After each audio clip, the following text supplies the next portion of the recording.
संबंध महाराष्ट्राला एक ओढ लागली. 21 तारीख कधी येते, कारण त्या मैदानात सगळ्यांचा लाडका बैल येतोय. बकासूर आणि घोटचा सर्जा ही जोडी पाहताना दिसेल तुम्हाला त्या मैदानात. 5च दिवस राहिलेत.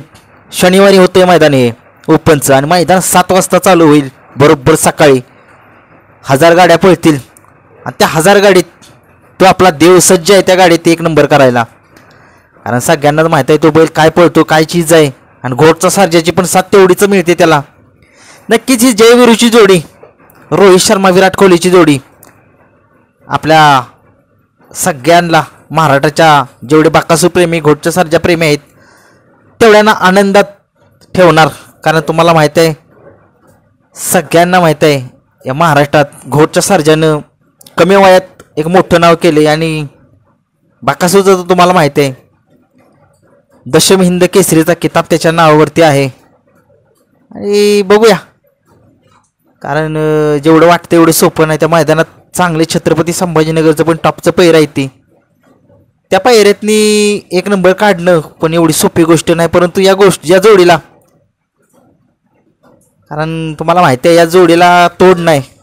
पुसेगावमध्ये बघितलंय तुम्ही, 1 नंबरच होता या जोडीचा, परंतु निकाल फॉल होता. त्याच्यामुळे उत्तेजनाचं बक्षीस मिळालं. असू द्या, सगळ्यांच्या मनातली जोडी आहे ही, प्रेक्षकांच्या मनातली जोडी आहे. आणि ही जोडी पळते जिथं जिथं जाते तिथं तिथं गुलाल नाही तर 1 नंबर हा फिक्स असतोच.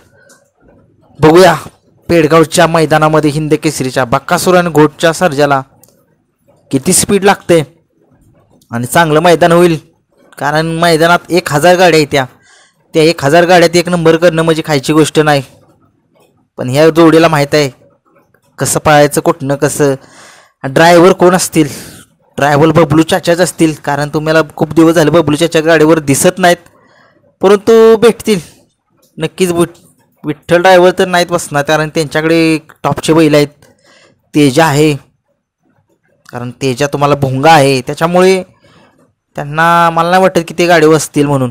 परंतु असू दे, बबलू चाचा बसतील किंवा प्रशांत ड्रायव्हर चिंचनेरकर या दोघांमध्येच असतील. खूप साऱ्या शुभेच्छा देऊया बकासूर आणि घोटच्या सर्जाला की त्यांनी 1 नंबर करावा आणि इतिहास करावा त्या पेडगावच्या हिंद केसरी मैदानात, आणि हॅट्रिक करावी बकासूरनं. धन्यवाद.